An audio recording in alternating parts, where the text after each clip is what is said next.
Good evening, everyone. It's just past 7 o'clock, so I think we'll start. Welcome to the Stained Glass Museum's final talk of our April series. We're delighted you could join us this evening for what is an in-house special where we're talking about our collection. For those of you who are new to Zoom, I'll just run through quickly how this will work.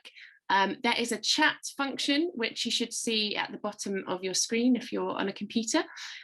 Do type into the chat, let us know that you're there, where you're from, because we're not going to do a poll this evening to find out where you're all from. So if you want to say hello and let us know where you're from, please do use the chat for that. It's also where you can grab mine and Emily's attention if you have any problems. The other setting that I draw your attention to is the Q&A function, because you can pop your questions in there for us and we will be happy to answer as many of them as we can at the end. So welcome to all of you. If you're writing in the chat, don't forget to put 2 panelists and attendees, then everyone can see what you're saying. But Trish says hello from Somerset, because you won't have seen that. Brilliant. Okay, so because it's an in-house special, we don't have an extra special guest from afar to welcome this evening. So we're going to actually introduce ourselves, and tonight there's 2 of us who will be presenting. Myself, and I'm Jasmine Allen, and I'm the director of the Stained Glass Museum, and I have been in post at the museum for, I think it's 8 years now, which has gone incredibly fast. And I will let Emily say hello. Hello, I'm Emily. I'm the Collections Engagement Officer. I've been at the museum since I think 2015 now, which seems forever ago. I work part-time as assistant and now in my new role. You probably know me best from our social media posts. I do all the Facebook and Twitter and Instagram, and I really enjoy chatting with you all on there. Fantastic. Thank you, Emily. And I should point out that although we share the same surname, this is not nepotism. As far as we are aware, we are not related. We just happen to have the same surname. So tonight we're going to be talking about some stories from the windows in our collection and basically giving you a bit more context to some of these panels. And for those of you who know the museum's collection well, we hope that actually you're going to uncover and find out more than you know already this evening. For those of you who don't know the museum's collection, this is a great way of introducing how our collection came about. So we'll begin. The Stained Glass Museum, as you all know, is located in Ely Cathedral, and it holds a unique collection of stained glass windows. So we have a main gallery up in the south triforium of the cathedral, which displays over 125 panels of stained glass from across the UK, with additional panels from Europe and the USA as well. And the museum gallery provides a rare opportunity to get up close to these windows to discover details and compare the work of different artists from the same period, or study the changing styles and techniques of stained glass throughout history. Yet in our museum, almost all of these windows are presented completely out of context, since the majority were made for and installed for a variety of buildings across the UK, not only churches and chapels, but schools, hospitals, and private houses. This is a snapshot from our interactive collections map, which is on our website, which shows you just some of that geographical distribution, and we will come back to looking at this map a bit later. But the history of the museum's collection will always be intimately connected to the history of church buildings in the UK, as dwindling congregations led to a rationalisation of church building stock and significant number of church closures in the latter part of the 20th century. This graph, which you may not be able to see in detail, shows closed churches over a 40-year period from 1969 up to 2009. And you can see at this beginning 1970s and 80s, a real peak of church closures in this period. And this coincided with a project to rescue stained glass from redundant churches and establish a stained glass museum, the stained glass museum we all know and love today. So founded almost 50 years ago in 1972, but opened to the public in 1979, the Stained Glass Museum was set up to rescue stained glass, originally with the aim of rehousing this glass elsewhere, predominantly churches who were looking for stained glass windows to put into the buildings. Although the collection developed quite rapidly and it became a public collection, which is still growing today. And especially in the last 20 years, the collection has developed significantly with the addition of modern and contemporary freestanding panels. However, the core of the museum's collection of glass remains the 19th and 20th centuries stained glass rescued from places of worship, primarily Anglican places of worship, so the Church of England. And this evening, we are just going to explore a handful of windows in the museum's collection from churches across England and Scotland. And all of these windows entered the museum's collection in that period, the 1970s and 80s, during that peak period of church closure. When we embarked on research for this, it was quite clear we could spend hours talking to you. So we have just got 4 buildings that we're going to be talking about, and the glass that came from those buildings. But this selection will highlight a number of different fates, hence the rather grandiose title, Redundancy, Ruin and Rescue. So we're going to examine the stories behind the windows rescued by the museum, the people and the places for which they were commissioned, the artists who designed and made them, and the history and context of the buildings they were once located in, and what became of those buildings. And you'll start with me in central Manchester. So some of you may recognise this panel depicting the three of the fathers of the church, which is on display in the museum's main gallery. And it's part of a much larger east window, which formed the focal point of St. Paul's Church in New Cross, Manchester. You can see that east window in situ there. We'll come back to that image.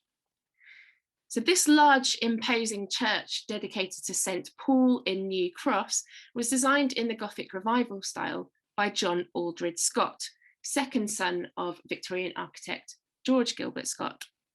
It was designed in 1875 and built in 1876 to 78.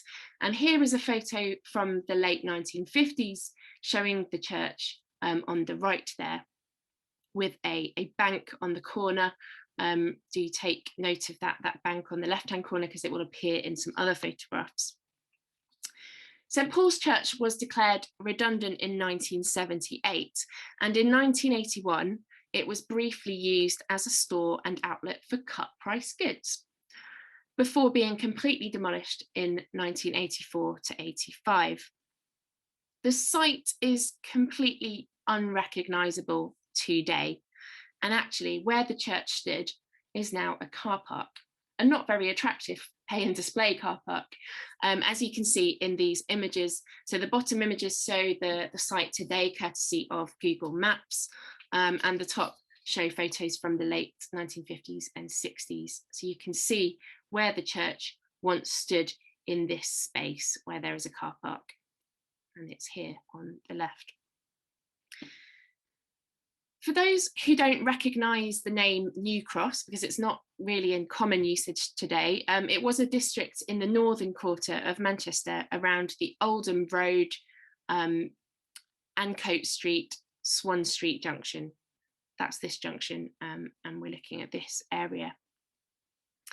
And in the 18th and 19th centuries, this area was a centre of production for penny broadsides, with several printers based around Swan Street here, which was formerly known as New Cross Street. The area became known as New Cross probably because of an old market cross in the area, which you can see in this illustration top left. It's undated, this illustration, but probably early 19th century, certainly before St. Paul's was built in the late 19th century. And the bottom left shows the same junction today. So you can perhaps imagine that cross standing on that very busy road junction today. And in the painting on the right by Manchester painter Arthur Delaney, you can see St. Paul's Church just with the tower and the porch and the doorway on the right there. Now, I've called it the new Church of St. Paul's because it actually replaced an earlier church of the same dedication. The new Church of St. Paul's was located here. It was built on this irregular site here. But the old Church of St. Paul's, which was consecrated in 1765, was actually a few blocks down, and you can see it on this map because this is an 1842 map. So here is the 18th century church, which looked something like this. So a few blocks away across the junction. Now, if it shocks you that the new St. Paul's Church was demolished and the space is now a car park, it may surprise you that the old St. Paul's Church was demolished to allow extension of a warehouse for textile manufacturers, Messrs. J and N Phillips and Company. The firm appeared to have paid for the land that the new church was built on and a significant proportion of the building costs. So reported total costs of both the land and the building vary between £12,000 and £6,000 at the time, which is about 800,000 to 1 million in this money, in today's money. So the new Church of St. Paul's was located in a busy area on a main road, and many illustrations and photographs show the carriages, the carts, the trams. I think this illustration gives quite a nice impression of that area. The exterior of the church was Yorkshire parpoint and red Runcorn stone, and John Aldred Scott designed the building to fit an irregular site very cleverly. So this is the plot. It's an odd shape for a church, but he's made maximum use of the site by placing the tower cleverly on the northeast corner. The church served a large congregation. It was designed to accommodate over 1,000, including 300 children in the galleries north and south of the chancel. And the chancel was made to accommodate 50 choristers and was nearly as long as the nave, and the height and the width of the chancel, as you can see from this plan, and the nave were alike, so they were similar in size. Large vestries for the choir and the clergy, together with a parish room for meetings, were actually accommodated in the basement of the church. This was clearly a major building for John Aldred Scott. He exhibited the drawings of the building at the Royal Academy in 1879. And a perspective view of the tower and spire, together with interior view, was published in the Building News on 23rd of May, 1879. The interior view on the right here, which you can see, reveals that the interior walls were plastered and richly decorated.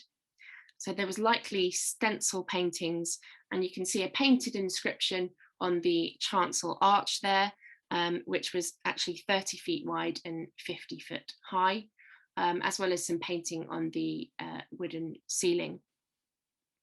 There were possibly some tiles as well on the walls in the nave, and some ornamental paving. The view also shows that the altar was raised 10 steps from the nave, and the east window arrangement is quite clear here. We have a 5-light central window with a single lancet on each side. Scott's illustrations suggest that these window openings were intended to be filled with stained glass from the start, but no contemporary descriptions mention stained glass when the church opened. So there may be some artistic license here. We think that the windows may have actually been plain glazed when the church opened. However, some 25 years later, and now we're getting to the glass. The east windows were filled with stained glass, designed by local Manchester-born artist Henry Gustav Hiller, and made under his supervision in the Manchester-based studio of stained glass artist and decorator Reuben Bennett. And you can see here those windows. So the subjects of the central stained glass window shown here in situ in black and white, and here the main figurative lights in a photo montage. The subject is the Te Deum, and there is a nativity scene in this lancet here, and Christ blessing the children to the right, to the south side. So we don't have a full colour illustration of the windows in situ. We do only have this black and white photograph, which was taken shortly after the windows were installed. And this photo montage is rather outdated. It was made in the 1980s, but is still fairly useful for showing these figurative lights. The Te Deum subject was a popular subject in the 19th and 20th century. It comes from a Latin hymn, the Te Deum Laudamus, the first two lines of which appear as a painted inscription at the bottom of the window in English. This is exact wording that appears in the Book of Common Prayer. We praise thee, O God, we acknowledge thee to be the Lord, all the earth doth worship thee, the Father's everlasting. And the themes of this window are praise, joy, worship, and thanksgiving. It's common for Christ to be depicted as he is here in glory, with the company of heaven and earth all around him. So you have angels, saints, apostles, prophets, martyrs, patriarchs, fathers of the church, all in this window. Here on the left are some details of the panels in the museum's collection, because we have most of the window. This is Peter and Paul and St. John the Evangelist on the left. Christ in majesty in the middle, not quite to scale there. And on the right, we've got various kings and bishops. In addition, various nations representing the church throughout the world can be seen. And Anglican reformers were also included in this composition, such as Martin Luther, John Wesley, who I think is this portrait on the right, and John Bunyan. They all join the crowds of figures looking up and across to Christ seated on a cloud. And you can see that here. The windows were installed and unveiled in 1904. And were placed in memory of Rachel Grantham by her husband, Alderman John Grantham. It's a really large window, possibly the largest in the museum's collection, and it is actually signed in quite small writing on one of the inscription panels. So it's signed Reuben Bennett, Manchester, INV HGH. That's much smaller at the bottom, and that stands for invented by Henry Gustav Hiller. So both artists are acknowledged on this window. And the designer Henry Gustav Hiller trained at Manchester School of Art, where he studied under better known decorative artist Walter Crane. I am very sorry, but I'm just going to have to let my dog out of the room because I think you can probably hear him whining.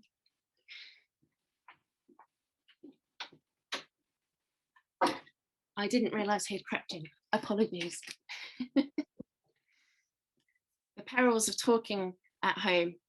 So Henry Gustav Hiller trained at Manchester School of Art, where he studied under better known decorative artist Walter Crane. That's where we left off. And Hiller is actually best known for designing painted gesso reliefs and stained glass.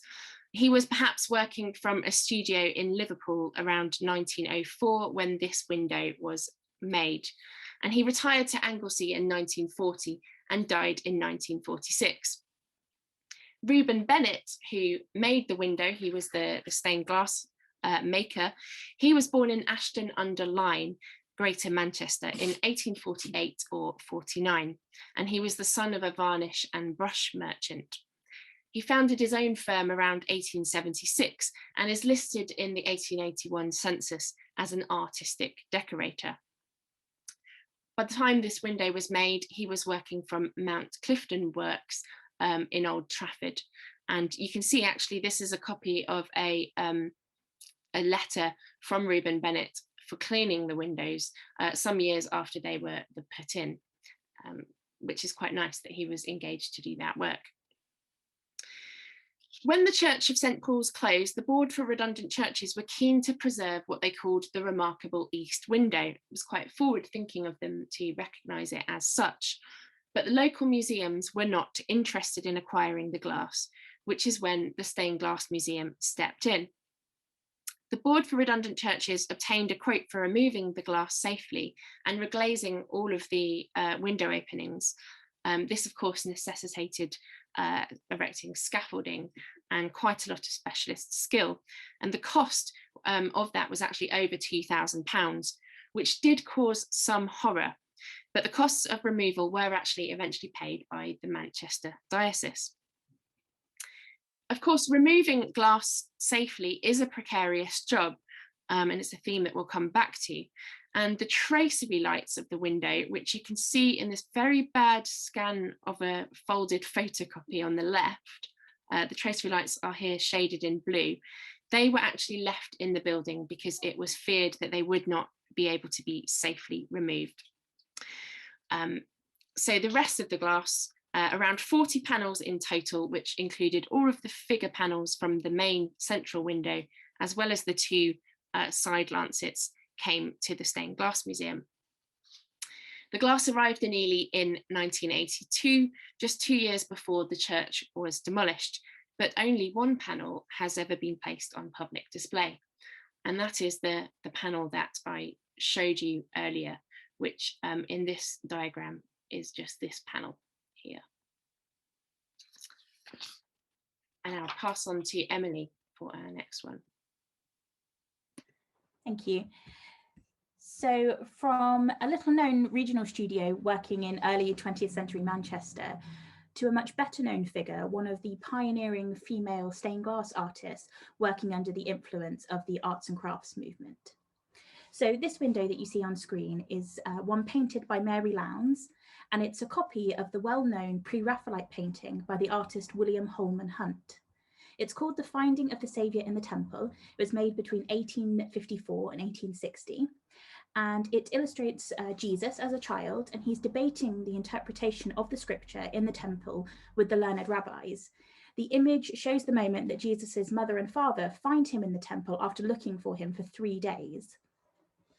Hunt was obsessed with the authenticity of his religious paintings, and he actually travelled to the Middle East to study artifacts and the settings, and the painting took him several years to complete.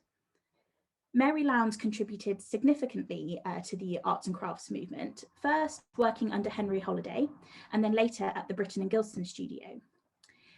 Later, with the foreman of the firm, Alfred J. Drury, she established the studios of Lowndes and Drury in 1897. By 1906, they had formed the Glass House and were based in Letter Street in Fulham. This purpose-built stained glass studio and workshop that you can see here on screen became a centre for English arts and crafts stained glass design. The space, it was equipped with the tools and the staff they needed, and it allowed artists, particularly female artists, to work on commissions independently from large commercial firms for the first time.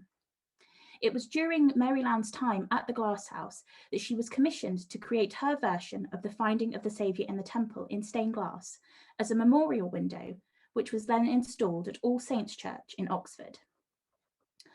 All Saints is still standing today, but it was made redundant and deconsecrated in 1971. It was then offered to Lincoln College, which is part of the University of Oxford. In 1975, this Grade 1 listed church was converted by the college to be used as its library, and it remains in use as the library today. The original floor was raised 4 foot to accommodate lower reading rooms, and it was during this conversion that Lowndes' window and another by a different studio came into the collection at the museum.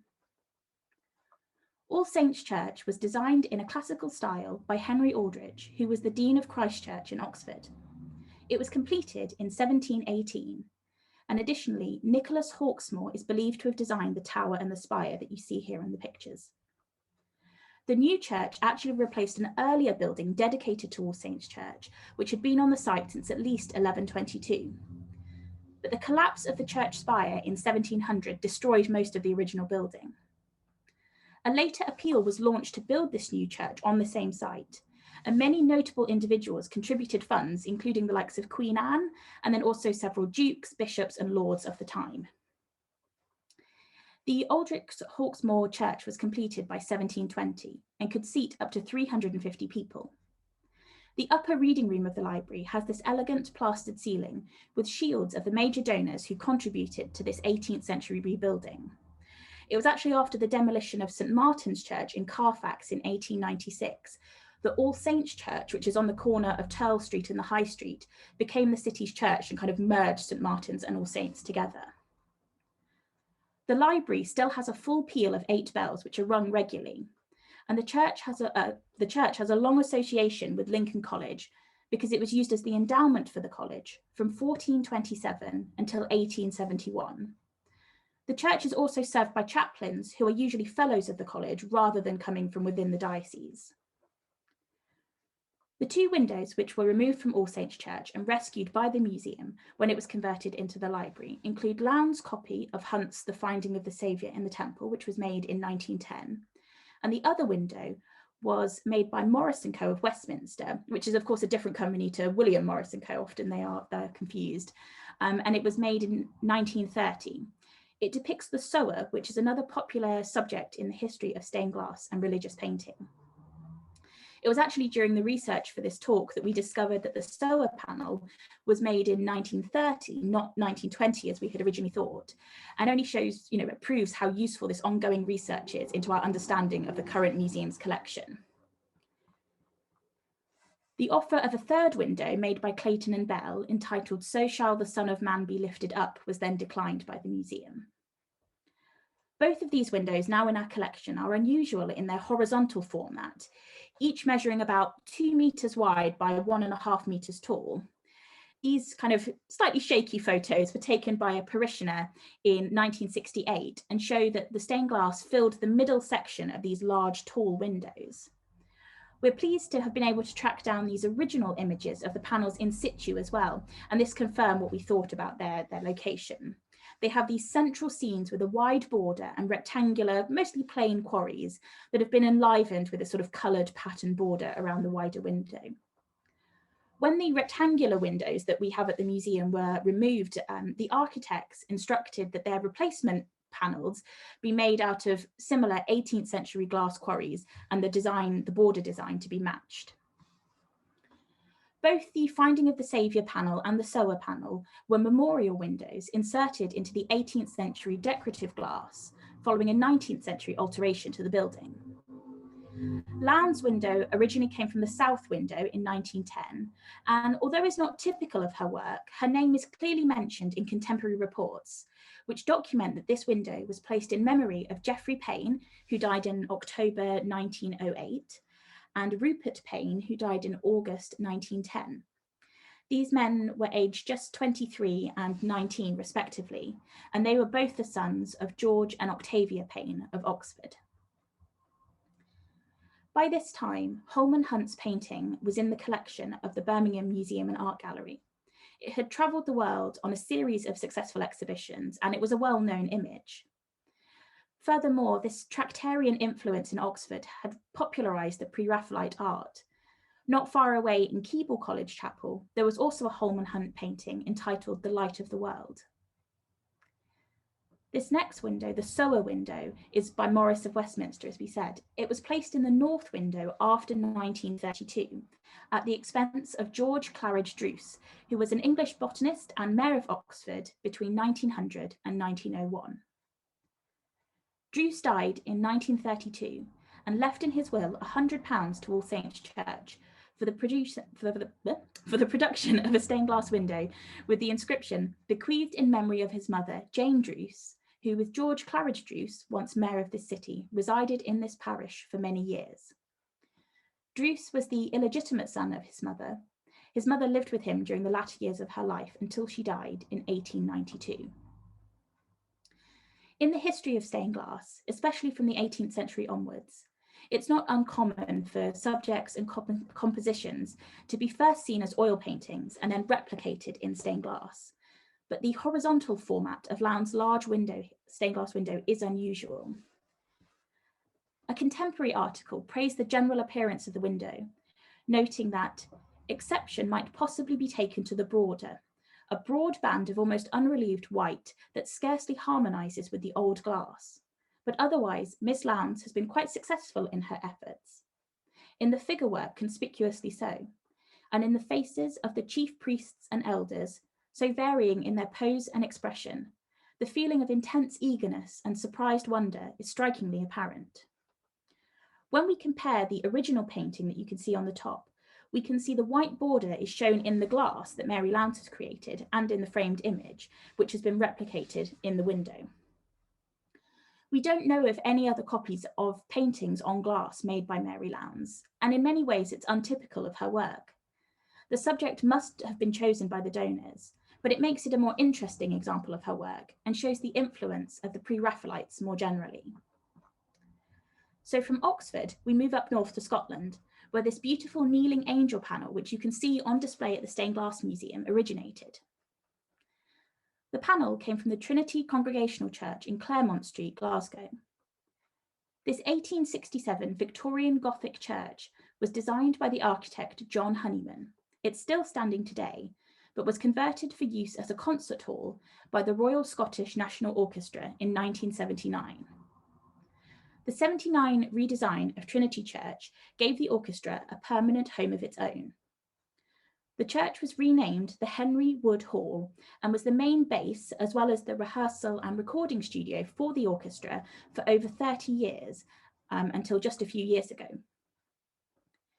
In 2015, the orchestra moved to a purpose-built extension at the Glasgow Royal Concert Hall, where most of its performances in the city now take place. Henry Wood Hall was then put up for sale in mid-2012 and purchased by an evangelical Presbyterian fellowship that put the building back into use as a place of worship. Today, it's known as the Tron Church at Kelvingrove and houses a group of the congregation of the Tron Church at Bath Street, who split following a schism in attitudes towards same-sex marriage amongst members of their clergy. The return of the building to a functioning place of worship is an unusual but happy story. The use of the building as a rehearsal and a recording studio, kind of along the way in its history, probably ensured that the building was adapted to the style of worship practiced by this new community. A successful story on how buildings can evolve and change over time. So what became of the glass in the church? So we know that some of the glass was donated to the museum in 1978 by the orchestra when they took over the building. The museum has one window from the south side of the nave on the subject of the Good Samaritan. These expressive, dramatic figures were designed by Harrington Mann and made at the Glasgow Stained Glass studio of J&W Guthrie. Harrington Mann is best known as a portrait artist. He was a member of the Glasgow Boys movement in the 1880s and studied at the Glasgow School of Art, followed by the Slade School of Art in London. He designed for J&W Guthrie in the 1890s before moving to London and opening a studio in New York, where he became a professional society portrait painter. Unfortunately, we don't have any photos of the window in situ, so this is a sort of conjectural arrangement of how we think the panels might have been arranged, especially when you see the shape of the window openings. This is sort of our best guess. The angels are quite different in style, but the border is consistent, and the inscription beneath the angels is the text relating to the Good Samaritan. So a strong case can be made that they were arranged as we see here, with the Samaritan figures along the bottom, the two angels above, and then the tracery in the middle, just as we see in the kind of stonework on the left. There were originally 12 stained glass windows in the church. 2 were retained in the church at the far end. 2 of the windows went to the People's Palace, which is now part of the Glasgow Museums, and 2 were relocated to churches in Bishopsbrig. But unfortunately, some of the glass was destroyed by sandblasting equipment before it could be rescued during the conversion process of the church into the concert hall, which was obviously a real shame. The removal of the windows does seem to have been a bit kind of haphazard as well. When the glass arrived to the Stained Glass Museum in 1978, you can see the top half of the angel was missing. It was originally just presumed damage or lost, but a few years ago, the top half of the panel was actually found in the collection of the Glasgow Museums. After some research, it turned out that the panel had been incorrectly collected by the Glasgow Museum staff as a mistake, because all the correspondence confirmed, it should have come originally to Ely. An official request and a case for transfer was made. And in 2015, Helen Watkins, the research manager at the Glasgow Museums, was able to deliver the missing half of the angel to Ely by train. We'll show a short video of the moment these two halves of the glass were reunited after almost 40 years of being 350 odd miles apart at two different museum stores.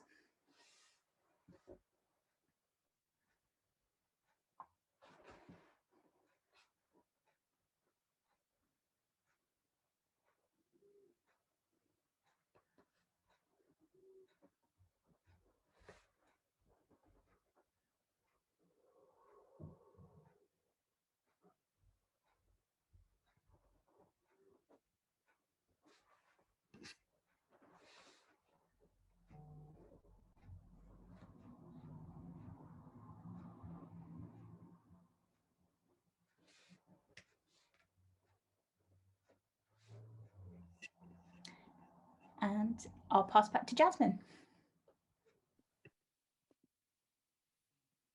Thanks, Emily. I hope you enjoyed the museum's first homemade video, which you can see why it didn't make it to the public. That's actually a clip from a longer video, which is very, very shaky footage indeed, but a real nice moment when those angels were reunited. And we remain in Scotland for our final example this evening to explore the original context of these brightly coloured stained glass windows, both of which are on display in the museum and may be familiar. And we'll come back to the glass.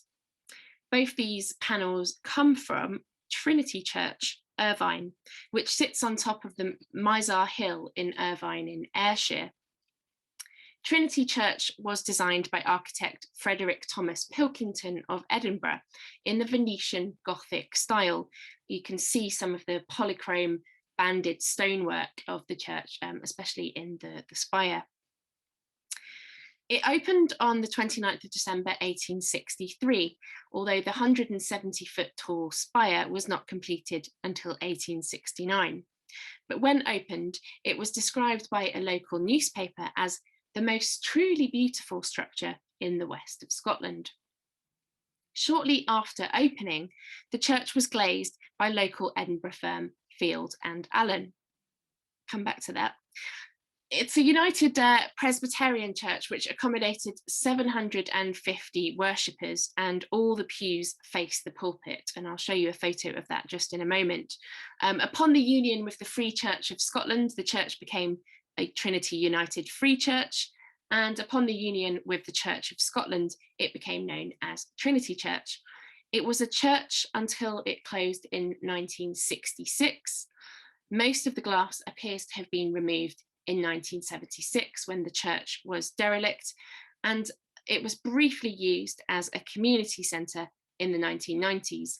But as you may have seen, the building is still standing today, and quite amazingly is a travel hub now. I think this is my favourite story of what happened to one of the church buildings that our glass came from.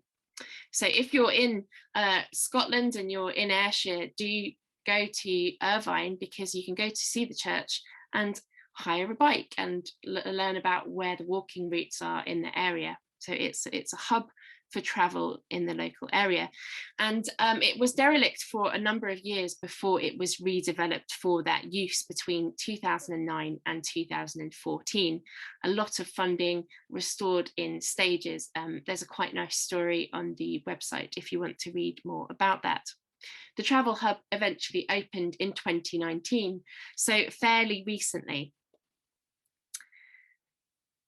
And here is a photo of the inside of the church, which shows the 3-light east window, which is actually behind the pulpit.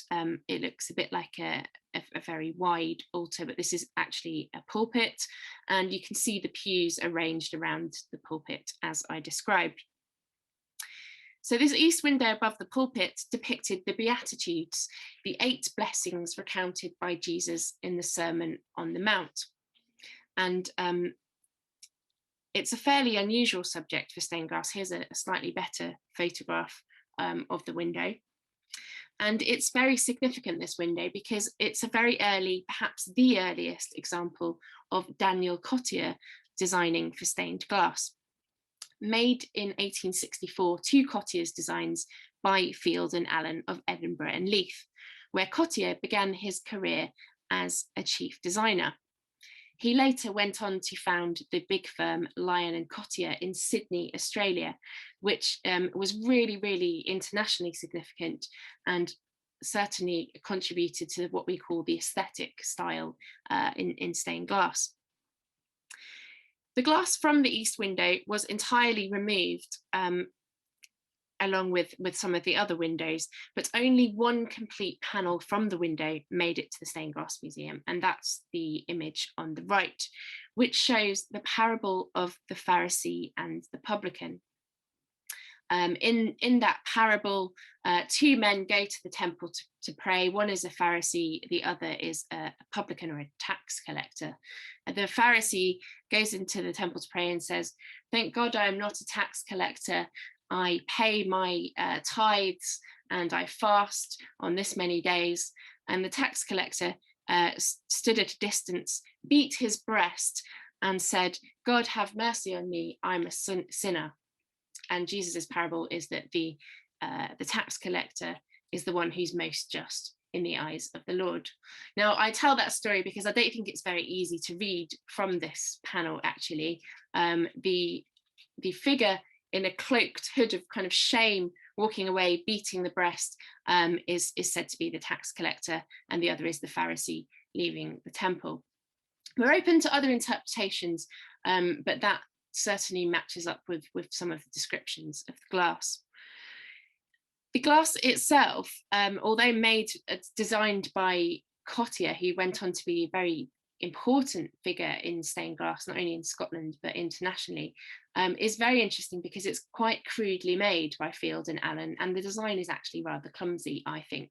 But it's a very significant early example, and we're lucky to have it at the museum.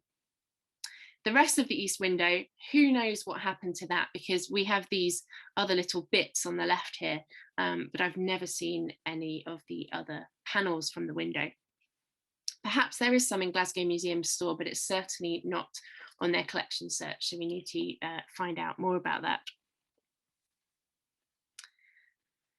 To the north and south of the pulpit were 2 other large windows, seen here in the top left. There was one on the north side, of which this is the one you can see, and another on the south side. And each of these windows showed 2 lancets with a vesica-shaped tracery above that were also filled with stained glass. They're very large windows, much larger than the photo suggests. You can see this is the north window. So the north window had 2 lancets like this with some tracery, which we don't have. This window was designed by another young Scottish artist, James Tennant Lyon, and made in 1865, again in the studio of Field and Allen. On the right, I've shown you here that we have all of these panels in the museum's collection, and this is a kind of rough arrangement, although as you can see, the glass, most of the glass is very much in the condition that it came to us. It shows how much glass we have in store that could do with conservation. It shows 2 roundels, 2 narrative roundels. We have the lost sheep on the left and the lost silver on the right, that were set in this very beautiful painted foliate grisaille background, which really forms most of the window. And only the lost silver is in good condition and on display. James Tennant Lyon started out as a freelance designer for Powell and Sons before he established his own studio, briefly in partnership with William de Morgan, the ceramicist. And happily, and quite amazingly, thanks to Martin Harrison, former curator, we have cartoons for the lost silver and the lost sheep panels in the museum collection. They were purchased at auction in 1979, just a few years after the glass came into the museum's collection.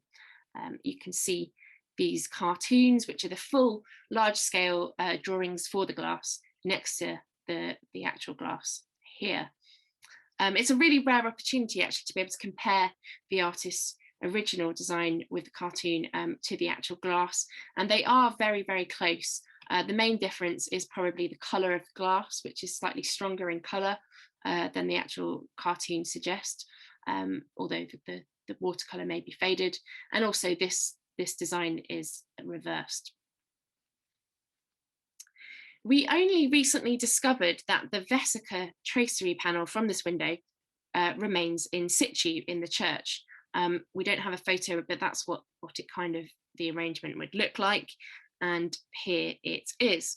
And this depicts another parable, the lost son. So there are actually 3 of these medallion shapes with these narrative parables. And there is a close-up. So this is James Tennant Lyon again. Beautiful colours of this glass, very translucent glass made by Field and Allen. The 27-foot diameter west wheel window also remains in situ. It's still in the church, and that was also designed by Cottier, again one of his earliest windows. For a long time, as you can see at the top left, it was in a bad state. Roosting birds, you can see on the bar there, and it originally contained 8 compartments of glass, of which were alternating foliage patterns and heads with the 4 evangelists. And this has happily recently been conserved, so there is now a complete stained glass window at the west end, and you can see that conservation in situ here. We also have, thanks to Trinity Church Irvine, now a travel hub, a video of this glass being restored, which again we'll just show you a very short clip, but it does show you, give you a sense of the scale of the church, but also how precarious the job of removing glass is, which you can be reminded back to St Paul's in Manchester, why it was so costly, and also in a lot of the other examples why sometimes glass is damaged in the process, especially when those removing the glass are not conservators, but are actually demolishers, people working on the demolition of the building contractors. Although here are the conservators very carefully removing this glass. So I will show you this.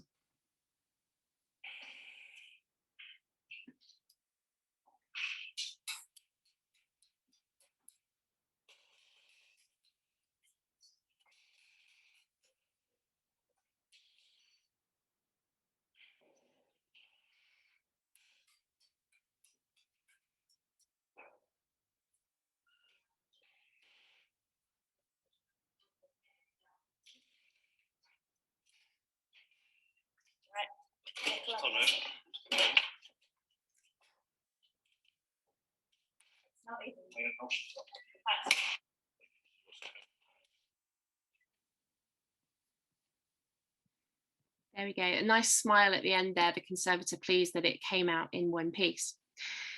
So that's our kind of 4 sites that you can see why we only had time to show you 4 this evening. And we just want to kind of conclude by saying, well, this is very much work in progress. Some basic research has been carried out into the architectural context of the collection about 10 years ago. And in recent years, we've developed a simple interactive collections map showing where our windows come from. And if you're interested in learning more, this is on our website. The link is below on this slide, and I think Emily's going to pop it into the chat. It's a good place to start if you're interested in finding out more, because what we've done is enable you to break down the data to see buildings which have been partly or completely demolished. They are buildings on the left with the blue pinpoints into the map. Also buildings which still survive and remain used for their original purpose. On the right, that's the green pins. And also buildings which still survive but have been repurposed for other use. And they are the pink pins on the map. And if you click on each pin, it will give you a bit of information about that site. We've also made our collections available in full online. Currently, this is mostly photo and basic information, but we are looking to develop this now. And as we've discovered in preparing for this talk tonight, we need to keep up with the evolving histories of the sites and buildings that still remain, uncovering the stories of what became of the buildings, the furnishings, and keeping up to date with changing urban geographies and redevelopment. And we do have plans to develop this in the coming years to make more information available to our visitors and also our global audiences. And I think we need to look at how we can maximise digital opportunities and also opportunities for new research partnerships. But in the meantime, we hope that you've enjoyed exploring just a few stories from windows in the collection with us. I'm sure that there's lots more of these that we can do. So thank you for listening. I will invite questions because we're very happy to answer them, or comments. Perhaps you've been to some of these buildings or know the areas. So please do fire away questions. I'm not going to ask myself any questions this evening, although Emily is welcome to ask questions. Pat Bray has a really good question. Have you had any requests from a church to return their glass to them? Yes. And actually that has happened, and that would have been a good one to include actually. That has happened in the past. Certainly when the museum was first founded and acting as a repository to rescue glass and rehouse it, lots of windows came in and went out again into other buildings. And that's kind of a whole separate research area because those windows aren't presently in our collection. But we have had windows that have come into the collection, been on display, been treated as part of the collection, but have gone back to their original settings. And the one that comes to mind is the glass at West Tofts Church in Norfolk. It's an amazing church. We did go on a trip there shortly after I joined the museum, so probably around 8 years ago. It's in the Norfolk battlefield training area, which is very exciting because you can't actually get there on your own. We had to be let in by the Ministry of Defence and taken there, and it was all very exciting. But the church has some Pugin designed furnishings and is really, really beautiful. The village no longer really exists. It's just incorporated in this battlefield area. But the glass was returned because there is a Friends of the Church that started to kind of think about restoring it, and they do have services there a few times a year, or they certainly did a few years ago. So some glass that was designed by Pugin or Hardman Powell, I can't remember which, and made by Hardman and Companies. Hardman and Company. Sorry, which one, Emily? I think it was Hardman. Hardman Powell, yeah. So designed by Hardman Powell, made by Hardman and Company, went back into the church. And we still sometimes have people come into the museum asking to see that window, and it went back, I think, in the early noughties, but I'd have to check. So that's a whole nother story that we could share. We had glass from other places as well. Selby Abbey, taken out while it was being restored and then went back. So yeah, that has definitely happened. We have also had other requests where a church has been perhaps sent, turned to residential use. Occasionally when people have, moved into that house and find that the window, was eventually donated to the museum, they come to look at it and ask about having it back. Of course, it's then part of the museum collection, so that's not possible. But it's always fun to be able to show them the glass that was from their home that they now know is a completely different building, and kind of unravel that past of their building back to them, which is always fun.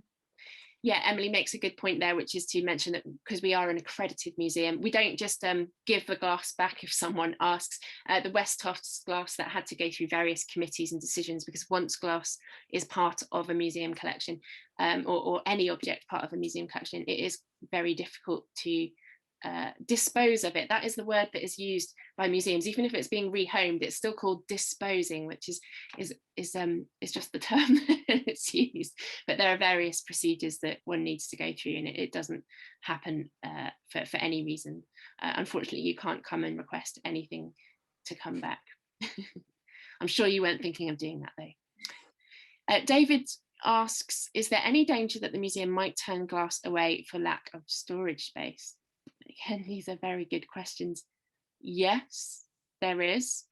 And what I would say is, when we showed you that St Paul's Church Manchester window, it's an example of a very large scale window that the museum took in its entirety because at that time it was not just a museum, it was also actively trying to rehouse the glass, to rehome it.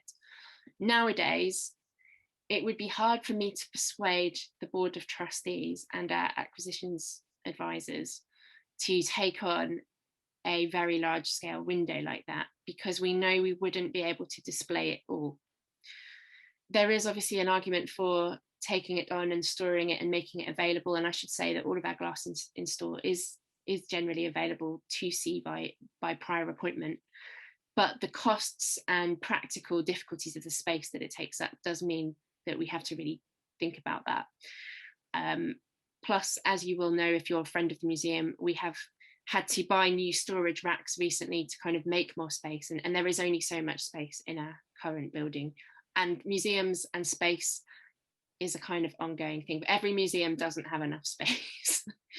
So I guess it is a danger, but the happy story of that is that windows aren't removed willy-nilly, perhaps in the same way that they were. There are more procedures in place now, and also a lot of the church buildings that were demolished nowadays, again, you have to have a quite good reason to do that. It really has to be if the building can't be repurposed, and I think the Church Buildings Council has got a lot better at not just letting too many buildings be demolished. Suzanne asks, what proportion of our collection is on display at the museum at any time? Emily, do you want to take that one? Yeah, so like with any museum, it's a really small percentage, and as Jasmine said, it's often a small percentage of a small percentage. So for example, that New Cross window is a prime example. It's probably 1 or 2% of the entire window, and then makes up 1 or 2% of our kind of displayed collection. So it is a very small amount. It's probably about 20% of our collection is on display publicly. Obviously we have rotating temporary exhibitions where sometimes they're externally brought in from contemporary artists, but also often from within our collection itself. So we are able to rotate the glass and get some of those pieces out that aren't normally on display. But I think our social media has actually been a great way to display pieces in a virtual sense, or through events like this, where we just don't have the physical space to put the window safely on display, or perhaps it's missing so many of its component parts that actually it makes very little sense just as a small fragment, but actually makes a really nice story to share online. So we're finding new ways and using new technology to share more of our windows than ever before. But as Jasmine says, with any museum, both the storage space and the physical display space are always limited. So I can't think of any museum that has more than about 15-20% of its collection on display really at any point. Yeah, I think that's a good answer. I mean, it's not unusual, but I guess the point you made about these panels being separate from their wholes, their parts of a whole, is something we're very conscious of, that actually visitors to the museum don't always realise that when they come to see the panels on display. And certainly digital tools would enable us to show that more, but are very expensive and take a lot of time to kind of put together and think about the best ways of doing it. And I think that's what we're starting to really think about now. In many ways, it's kind of easier to show the domestic glass in its setting, because they are, for example, we have Thomas Cowell's bathroom window, and we can show both panels, and it shows the context and it shows them together, how they were designed. And that's much easier when you think of the scale of a regular house compared to a cathedral or a large church. Excellent. Maria asks, how do you decide which panel to show? As I said from the first example, that only one panel had been shown, even though most of the windows in the museum. Yeah, that's again a good question, and a combination of factors. I think I'd be lying if I didn't say that with the rescued windows, it always starts with which panels are in a good enough condition that they're stable to put on display. Because the sad fact is that we do have whole windows and lots of bits of windows that need conservation and stabilizing before you could put them on display. They're just not, it would not be good for the glass.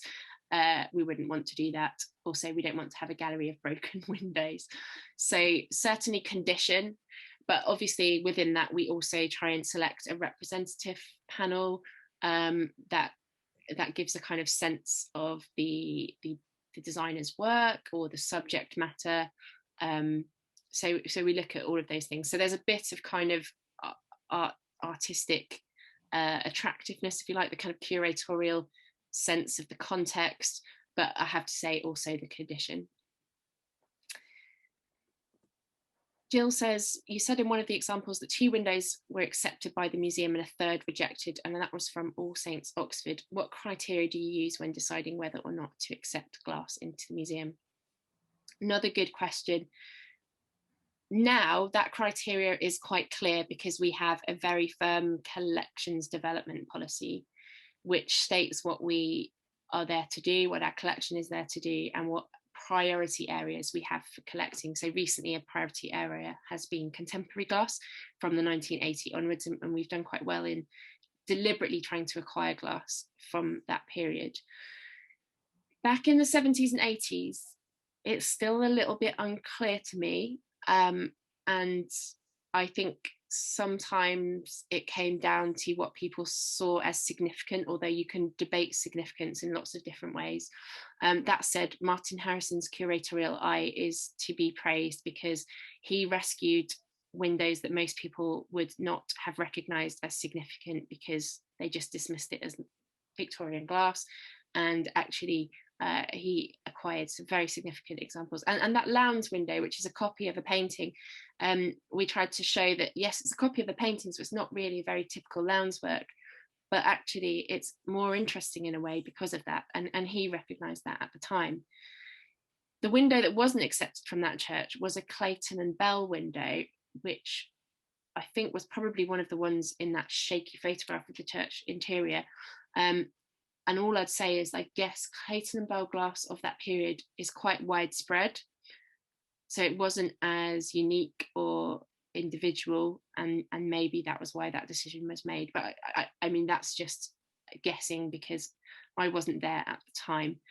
But nowadays we have strict policies and criteria, and our collections development policy is on our website if you want to find out more what it actually says. So I think that's all the questions that we've had in the Q&A, unless there's anything in the chat to point out. Fantastic. And great to hear that there's some people from South Africa joining us this evening. Well, hello to you. And one of our colleagues is also pointing out that as a staff member at the museum, you sometimes have the most amazing encounters with people. And our colleague Italia is reminding us that recently she had some family members visit specifically to see the glass that their ancestor Harrington man made. And that does happen actually quite frequently, and it is people do hunt out the glass that was in the church that they got married in, or all sorts of stories. So I think what we need to do is really think about our collection and the stories it can tell, and that is about people as well as art. We will be making a recording, the recording of this talk available later, which someone has also just asked, so look out for that. And I think that's it from us. So we'll just say, if you've enjoyed this evening, please, and if you're not already a friend, do consider supporting us, become a friend of the museum, keep more closely in touch with what we're up to. And finally, although we haven't kind of formally announced it yet, because we're all waiting to see the government's actual announcement to say that we can, I will let you know that we are preparing to reopen for the public on Tuesday, the 18th of May, and our opening hours when we can reopen will be slightly shorter than before, and we're looking at Tuesday to Saturdays, 10 a.m. to 3:30 p.m. So if you haven't visited us for a while, please come and say hello, come and get reacquainted with these magnificent windows. And if you've never visited at all, we hope you might be able to make it this summer or next. So thank you very much for joining us this evening. Thank you especially to my colleague Emily, who's often been behind the scenes at these talks, but as you all know from social media, does a great job of helping us share more information about our collection with you all, and we'll be working together to do more of that in the coming months and years. So thank you all, have a good evening.